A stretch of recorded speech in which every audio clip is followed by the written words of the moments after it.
I'm live? I think I'm live. Testing out a new camera here. It's the one that you see me on now. I already feel like I look a little red. Hmm. Let me toy with it just for a second. Let's.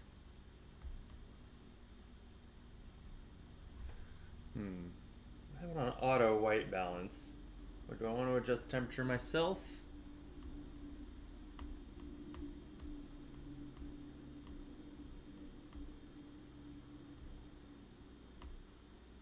Okay, now I'm really red.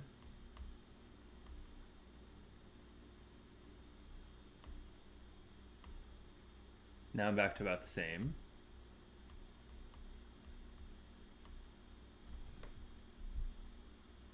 I feel like that's better. The hair probably throws it off.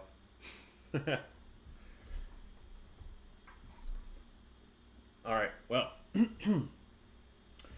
coming to you live from Creech Manor. This is Optimal Play. I am Brandon. And have you ever gotten a Kickstarter box in the mail?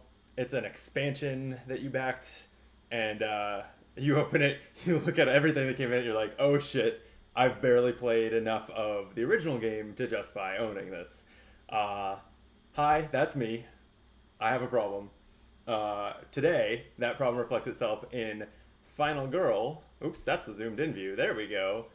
Final Girl, where I just received season 2 and have not played through 3 of the 5 feature film boxes in season 1. So I'm actually going back playing Poltergeist in Creech Manor to have at least spent some more time in that content before I open all the new stuff. So before I get started, let me say if you enjoy this game, me, my friends who are sometimes here but not currently because this is a solo game, or just want to help out, we'd love if you would like this video and subscribe to the channel, maybe even comment. All that stuff helps us out, helps us grow, lets YouTube know that we are worth sharing with other new potential viewers. We'd really appreciate it. With that, I'm going to dive right in. Usually there's more banter when we play multiplayer games because there's more people here, but it's just me. So Poltergeist in Creech Manor is already kind of an unusual scenario. I'm going to take one more look at the special rules. So I'm not going to explain on this video how to play Final Girl, so hopefully you have a passing understanding. If not, there are great videos out there for that. But the killer that we're playing against here is the Poltergeist of Creech Manor. I just noticed the fine print here, Poltergeist of Creech Manor, which is perfect because we're playing Creech Manor as our location as well. So for the Poltergeist, there was some special setup. There's a Carolyn, this little girl we're trying to rescue, and her Mr. Floppy stuffed rabbit. They're both items, and they are shuffled into these item decks in such a way that they could not be the first 3 to appear. So we'll be looking for those, and in fact, that is the entire objective, is to look for those, because the Poltergeist does not have health here, as most killers do. Our goal is not to corner, fight, and take out the Poltergeist. It is to rescue Carolyn, little girl. So the way we win is to find Carolyn and save her by getting to an exit space while she's with us. And Creech Manor's special rules, they're pretty straightforward. There are some one-way spaces, which the previous boards that I've played never had. They mostly represent jumping out windows, although this one here is like dropping out of. I'm not really sure what the idea is there. Why this creepy room with a TV and it has a like trap door down to a bathroom, but that seems to be what we're dealing with there. And then there are window spaces, these blue highlighted spaces, but it seems like they only matter for cards to refer to them. And then there's ladders. The ladder, actually, is what it defines. And that's this ladder right here. I guess, again, this doesn't actually do anything. other than to be referred to by cards. So with that, I'm nervous. I don't usually do well at this game. Part of the reason I never moved on to the third box is that I couldn't beat the second in any of my attempts. The like puppeteer and all of his traps and things just kept getting me. So I don't know whether that's whether I'm bad, whether that one's an outlier, or whether no, I guess those are two options. But I've moved on to the third box anyway, and we're gonna give it a go. So I'm gonna start with my typical opening hand here, which has a weak attack, a short rest. Not going to need either of those. I'm actually curious whether there will be anything to fight. I'm playing this pretty blindly. I haven't looked at the events, the tarot cards, any of that stuff, but you don't use attacks against the killer, so it'll be interesting to see whether this setup adds any other use for them. Maybe the dark powers. You would normally damage the killer to get rid of their dark powers, so maybe you still do that. We'll find out together, I guess. Speaking of finding out together, I have not drawn an event card yet, so let's see what it is. I ain't afraid of no ghost. Flavor text, it's coming from up there. Let's go check it out. Move each victim one space towards the attic is the first event. So we started with this setup called the ladder, which already had 2 victims in the attic. So they're all moving one space closer.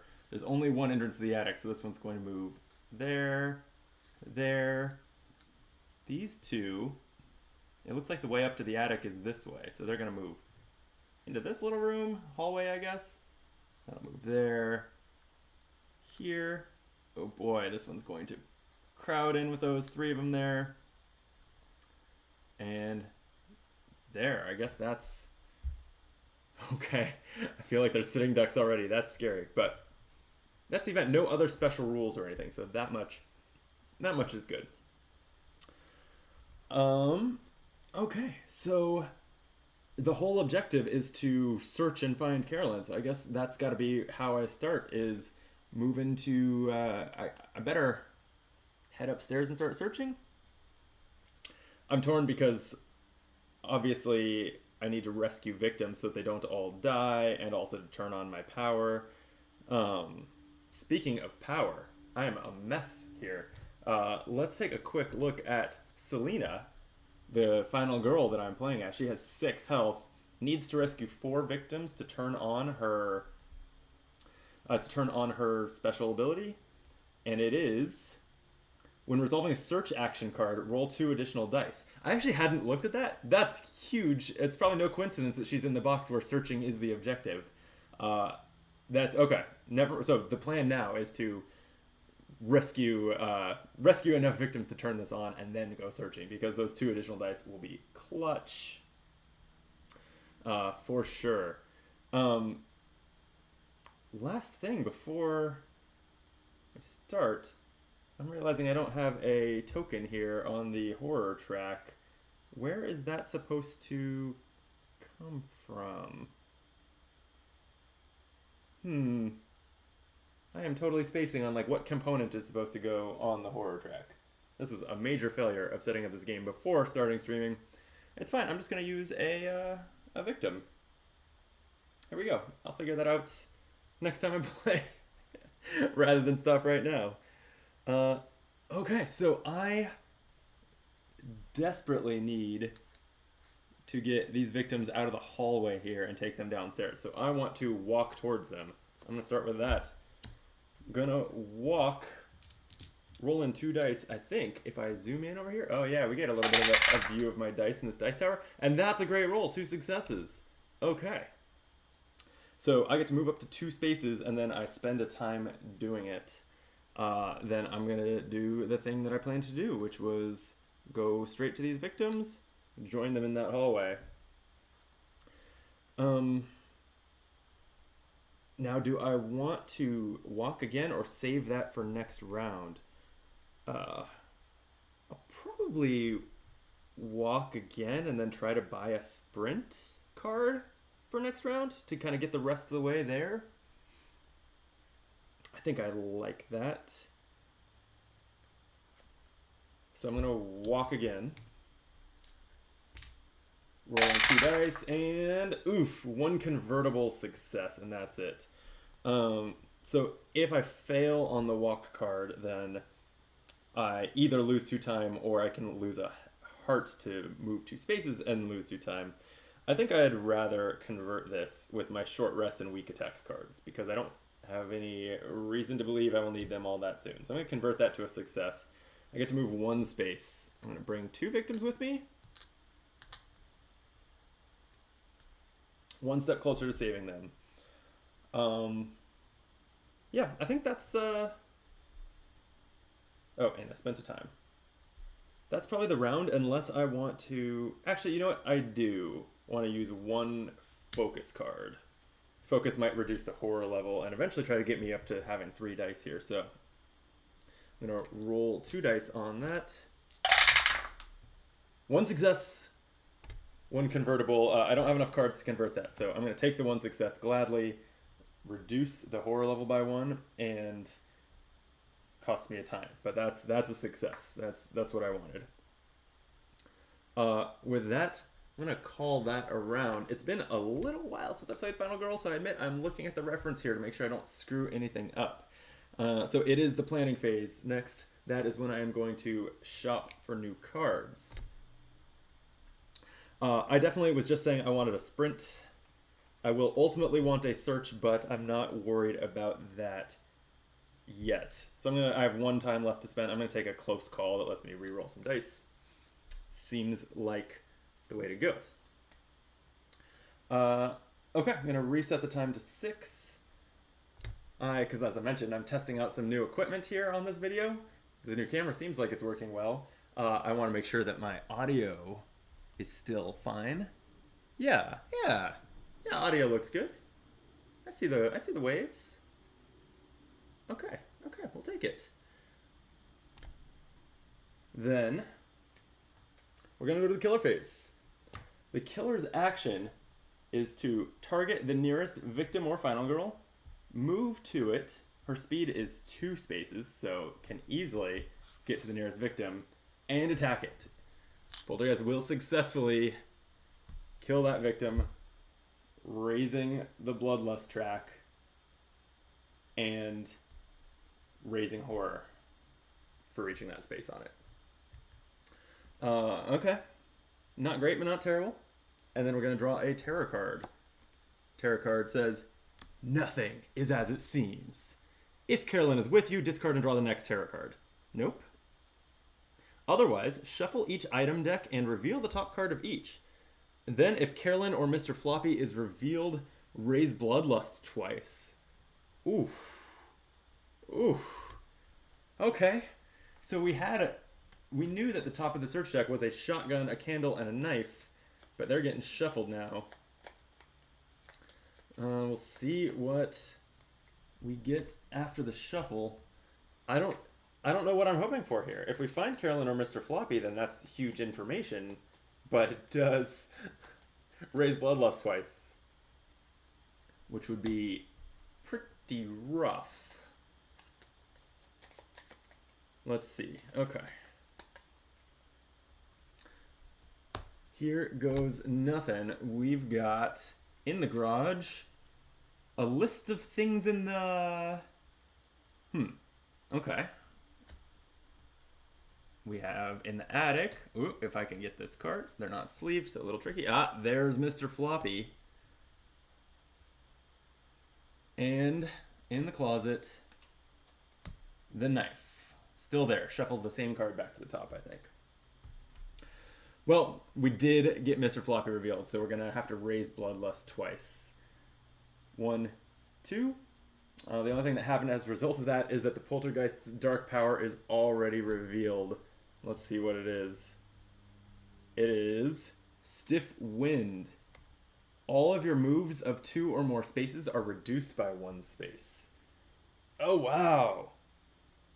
That's pretty rough. It means that my, critical success walks and sprints are less effective. Don't Love it. And that's gonna just apply for the rest of the game. Okay. Take a sip of my drink. I'm recording this at like 6 in the evening, so I'm not on to beer yet. Gaming is gonna continue off camera tonight as some friends come over, so that'll definitely happen. But okay. That was the terror phase. The panic phase. If a victim is killed this turn, we would panic everyone in the victim's or in the killer's space, but there's no one else there, so that's fine. And then the upkeep phase, we just check whether there's a finale because the terror deck has run out, and that is not the case. So, one round down. I've saved 0, and we've lost 1 victim, so that's a little rough. And we've already triggered the stiff wind. Also rough. I do, just before I start the next round, I want to take a look at this Mr. Floppy card, because again, I'm playing this pretty unfamiliar with the scenario. That looks like Carolyn's doll. If the dark power has been revealed, you may remove this from the game to ignore the effects of Carolyn, where are you? Okay, I assume that's the name of a terror card?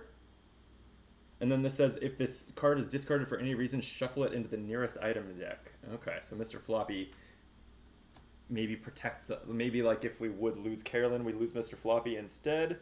Sounds like maybe that's it. It's not our objective to get Mr. Floppy, so while he's like always in this scenario, it's not clear how important he is. Okay, new round. Only a few cards in hand after spending most of my hand last round. And I need to get these victims the hell out of here. So I'm going to go straight for a sprint. If I can get 2 successes, that would normally move me up to 3 spaces. Then even with the stiff wind, that would move me 2 spaces. That seems great. Rescue 2 victims. That's the goal here. Here we go. 2 convertible successes. That's not great at all. Do I convert this using my only 2 remaining cards? Probably. Ugh. Probably. Or I could spend 2 time in my close call to reroll all the dice. I'm gonna do that. I'm gonna take a risk here. Playing close call, spending 2 time to reroll all the dice from my sprint. Hope for a better outcome. 1 success. That is a better outcome. So, cost me some time. I think I'm okay with that. So, 1 success on sprint moves up to 2 spaces and then spend a time. The question is, do I go into the killer space or do I kind of find another way to an exit? I think I go another way around.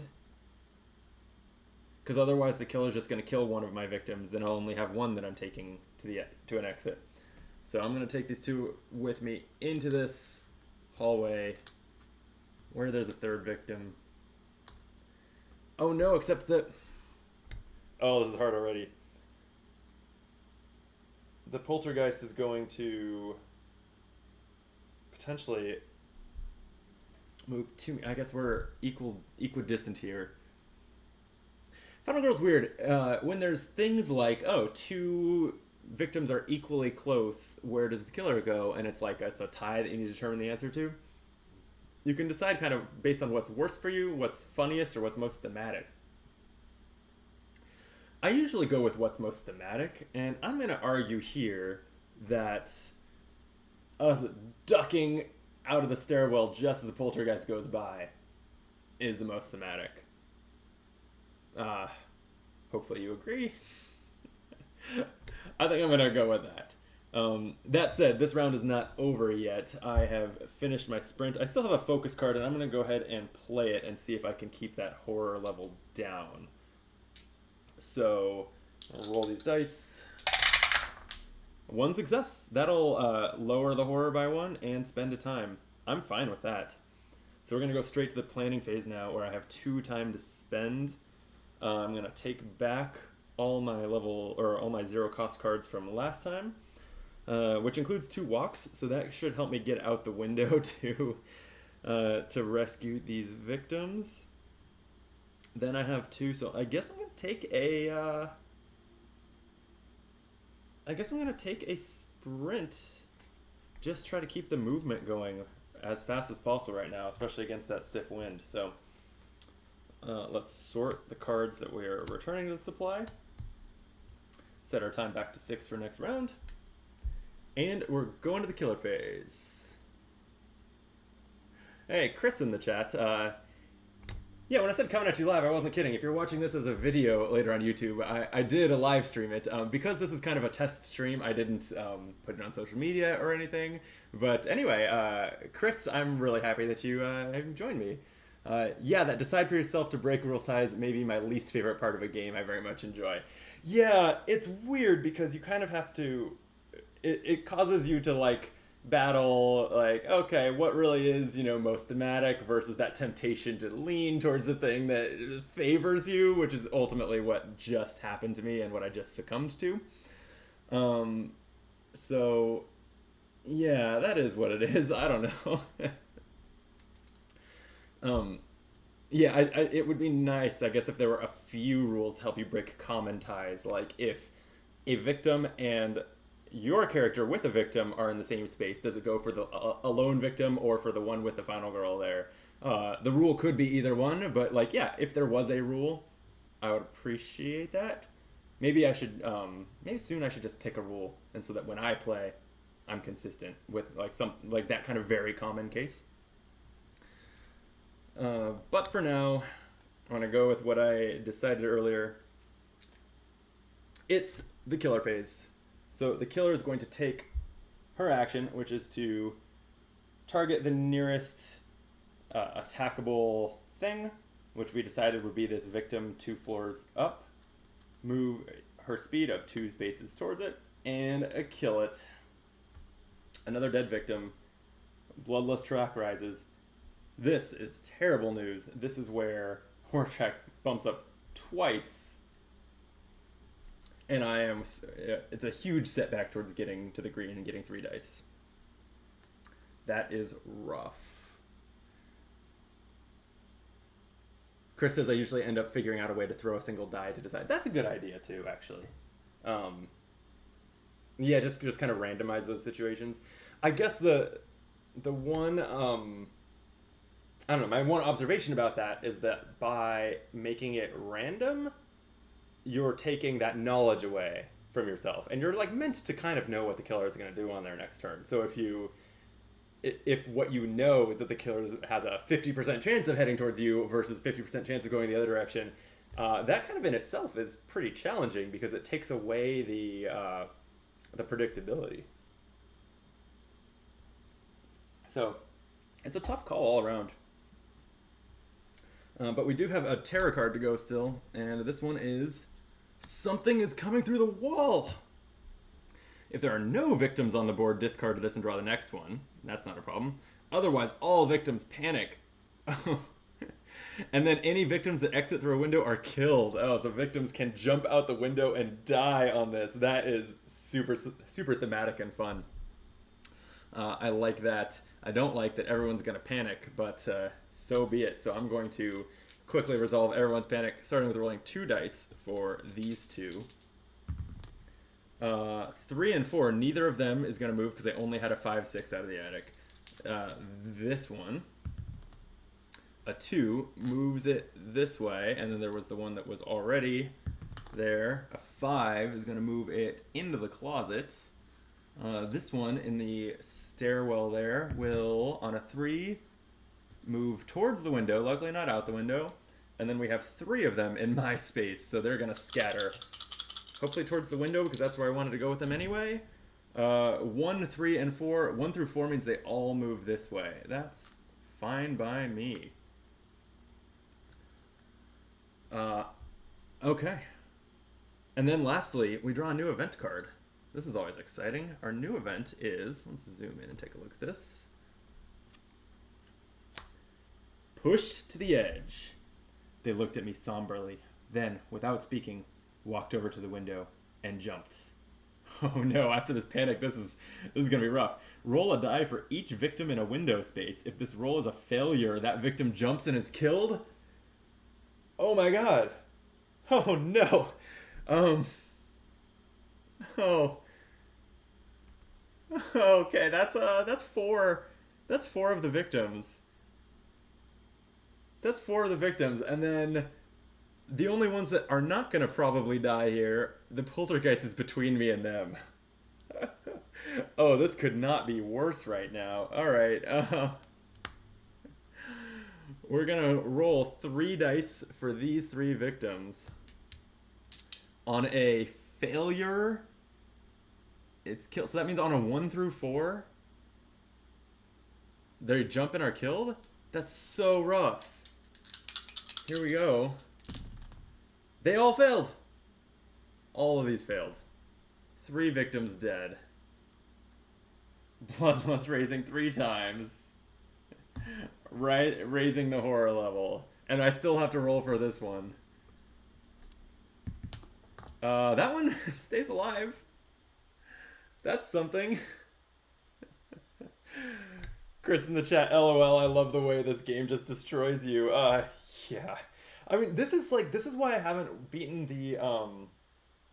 the Carnival of Blood and is it just called the Puppeteer? I'm blanking on the Geppetto, I think. Geppetto is the name of the villain that goes with that box. I always end up with a situation where like a saw blade trap and then an event that causes the victims to flock towards traps and they just all die. It's brutal. And this basically just was the equivalent of that. It's absurd. Truly absurd. All right, I'm not feeling good about my odds here, but I'm going to play this game out. So, next is the, let's see, those are killed, so they would cause panic to happen. Anyway, that's irrelevant because there's no one in the killer's space. So in the upkeep phase, also nothing happens. We're back to my action phase, and I don't know what I'm doing now. I kind of have no choice but to run back up the stairs towards the poltergeist. Unless, I don't know, I'm going to take a closer look at this list of things that's in the garage because we'll see if that's worth going to the garage for. So this says, when I obtain it, immediately roll a die. On a 1 through 2, or depending on the die result, you choose one of the searchable rooms. Reveal all the item cards in the associated item deck, keeping their order the same, and then discard this card. Oh, so it will show us what's in that room, which would be very useful helping to find Carolyn. It's hilarious that Carolyn, the human girl that we were trying to rescue, is on a list of things stored in the closet or the attic or whatever. Not sure how that works, but you know, this is something that I've been saying for a while, is that horror board games are comedies. Like, the horror theme is can be rich and can be effective, but the way all these pieces interact is just always hilarious. There's no way around it. Okay, so I guess I'm just gonna go past the poltergeist. Honestly, if I like end on the poltergeist space and she attacks me this round, I've got plenty of health, and that's one less victim she kills, so that seems fine. So I am going to walk, trying to head back upstairs. Rolling 2 dice. Failing. And I don't have any rerolls, so all that I can do is I can lose a heart to move a space and then lose 2 time. I'm going to do that. And then I am going to walk some more. See if I can actually climb the stairs. Yes, 1 success will do it. So I can move a space. Hello, poltergeist. And lose 1 time. Okay, and then I've got to get this horror level down, so I'm going to focus. Right, and hope for the best, I guess. Rolling 2 dice here. And failing miserably. There's nothing I can do about that. I lose 2 time from it. Yeah, welcome to Final Girl. This is brutal. Well, okay, that's gonna do it for the action phase. So in planning, I have 1 time left to spend. I'll take a close call, the card that lets me reroll, and the focus that was in my Zero cost pile. Get rid of these and we'll go to a killer phase. The killer is going to target the nearest target, move to it, and attack. I am clearly the nearest target, being in the same room, so she'll attack me for 2. You know, it would not be the worst thing if she... Oh, wait. Yeah, still attacking for 2. Okay. As long as her bloodlust doesn't raise, if she attacks me for 2 one more time, that at least gives me the +1 die from being on my last point of health. That sounds pretty alright right now. So maybe I will try to make that happen. But first, we've got a Terra card. Oh, it's our first Dark Power. Unseen Forces. If Carolyn is with you, discard and draw the next Terra card. Nope. Your first space moved each action phase is panicked. What? Am I understanding this right? Your first space moved is panicked. So, like, I play a walk card, I successfully move, which is already hard, and then I have to roll a die to move randomly?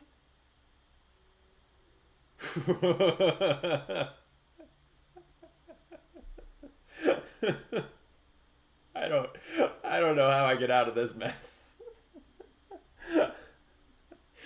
Oh man, alright, well, that is in play. It says, discard this card when you find Carolyn, but I have to like stumble on her as I randomly charge around this house. Oh man, I don't see how this can get any worse. Okay, well, the panic phase, no victims died. Upkeep phase, nothing happens, so it's back to my turn. Oh, all I can do is laugh. I've got to move. So let's see. If I move from here, 3 through 6 chance that I move the direction I want to go. 4 out of 6. On a 3 through 6, I would move towards the victims. That's what I would like to do. So I guess I'll still try it. Should have reset my time to 6. I'm gonna sprint. Let's see what happens. 2 convertible successes. I've got to convert that, I think. I'll use my weak attack and short rest to convert one again. So 1 success is move up to 2 spaces and lose 1 time. So there's the time. The stiff wind reduces that movement to 1 space, and I have to move that one randomly. So on a 6, great, I moved the direction I wanted to go towards those stairs. So that's kind of a huge win. All that I've really got left to do this round is focus to try to reduce the horror level. Here we go. 1 success will do it. It'll spend the time and lower the horror level. I will take that every day of the week. So that goes to planning now. I'm going to take back these zeros, and I have 4 time to spend, which it feels very generous. I'm going to take... I don't need a guard because I don't plan... I want to get hit for 2. So I think I'm going to take a... with 4. I'm gonna take a sprint to try to just keep moving, I guess. And that leaves me with 2 to spend. So I guess I'll take a search card since that costs 2, and I'm gonna need that eventually. First, I kind of want to rescue those victims. I don't know if I'm gonna rescue a single one this game. Okay, let's get rid of the cards that I spent this round. And killer phase. As we know, the killer is going to move towards me, attack me. 2 damage, leaves me at 1 hit point, and I have +1 die now. Throw that in with my other dice. That's a silver lining. Maybe that's the boost I need. I'm on my last point of health though. So we'll see how that goes for me. Resolving the Terra card. This is the shadows are closing in. If there are no victims on the board, discard this and draw the next Terra card. Otherwise, oh boy, this is a big otherwise. Raise horror twice. Then the killer is going to target the nearest victim, move to it, and attack it. Again, there are two options. I mean, I think that the most thematic, I don't even know what's better for me anymore. So that's kind of out the window, no pun intended, after 3 people jumped to their deaths. Um, I think that most thematic is that the one person who tried to stop their friends from jumping out the window and couldn't survives a little while to live with that remorse, and so the killer goes up the stairs, kills this victim. That raises Bloodlust to the top of the track, and I guess that's it. All future times that Bloodlust would raise, I take a damage, and we discard a tarot card.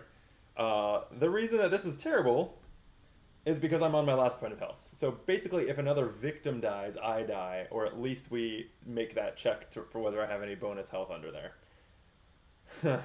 So that's a reality. Okay, but there's no one's gonna panic. There's no finale, no items to rearrange, so it's back to my turn. As things could not be much worse. Horror is at level 6. The killer is closer to most of the victims than I am. Time should be reset to 6. Here goes nothing. I still... Man. I guess I still have to just keep going. No, I've got to go upstairs and rescue those victims, right? Because if the killer beats me to them, I'm going to take my last point of health and die. So I've got to try to go upstairs for those ones. Even though there's at least one victim that I could maybe save here, I have to go after the ones in the closet in the attic. So I'm going to start with a walk. At least I'm rolling 3 dice now. So I should surely walk very successfully.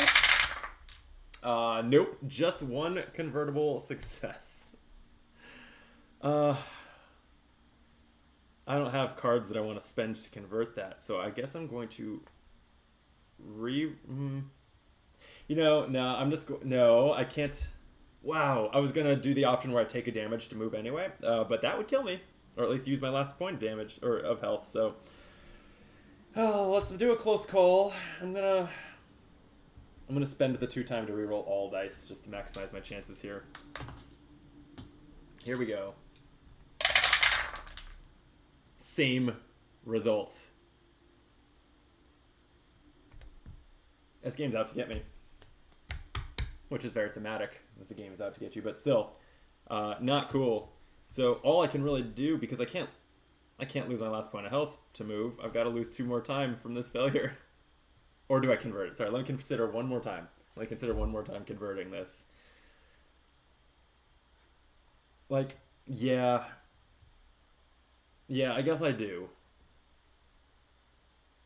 I'm going to use my focus and search cards to convert that into a success. And then I move a space and lose a time. But don't forget, I move that space randomly via the panic rules. So on a 6, I go upstairs. That actually keeps working for me. But that's about all that's going in my favor is those panicked movements. But it's only the first one each round. So now if I walk and sprint, now I'll be at least choosing where I go. So I think I'm going to walk. Roll these 3 dice. Here we go. Convertible success again. I can't convert it. I don't have any cards left. There's nothing I can do here but fail. Losing 2 time. Leaving me 1 time left. All right, I'm going to play my sprint. This is the game I think is ending this round. 1 success. Okay. I can move up to 2 spaces and lose a time. So that takes me down to 0 time. Certainly not where you want to be. And then I'm going to move 2 spaces. I mean, it's got to be...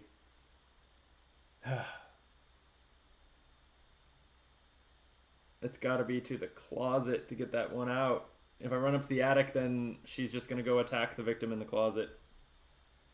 So I'm going to move 2 spaces to the closet and back out with the victim.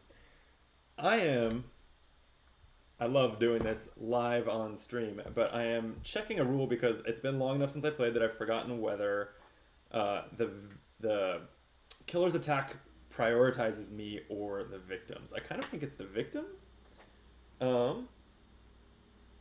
Let's see. Attacking. The killer always attacks victims first, but when a victim dies, I take a damage, so it's gonna knock everyone out. First, I've got a planning phase before we resolve that, so I am going to take these 0 cost cards, and that's it, because my time's at 0. Sort these back into the shop.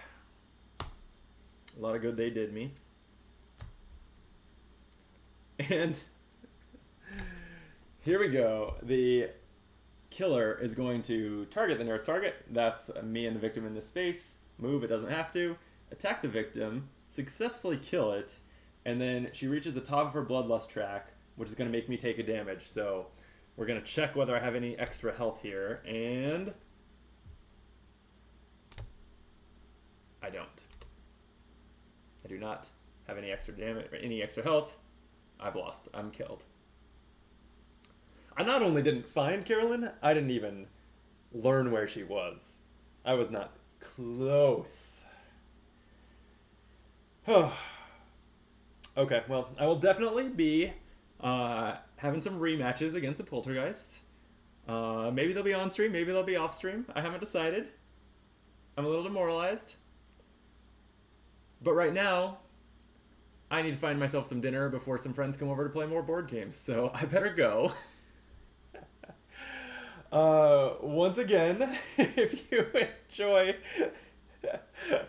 this type of bullshit, if you enjoy watching me get my ass kicked by murderous, bloodthirsty killers, please like and subscribe to Optimal Play. We really appreciate that.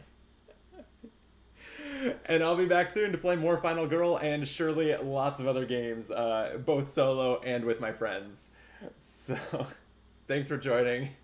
Till next time, be optimal. Bye.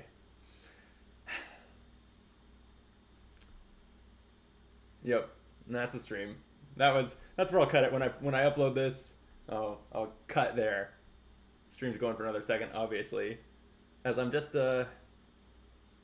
Chris says, that was fun, thanks. I feel less bad at how many times I got smoked in this game. Yeah, it's happens to the best of us. Actually, I am far from the best, so but I gotta say, I didn't feel like that was a situation where I had a bad strategy or made any mistakes. I think I just got owned by luck and circumstances. So I will definitely play this again, but different events, different setup. Maybe it'll go better for me. But yeah, I'm calling that a stream. I think that the new camera worked well. I think it looks good.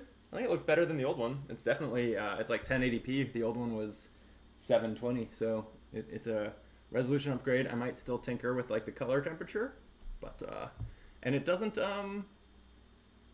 have focusing issues. Our old one would autofocus all the time, and like if you reached out to play the game, it would go fuzzy for a second. That's fixed. Love that. Okay. Anyway, thanks for watching. Good night.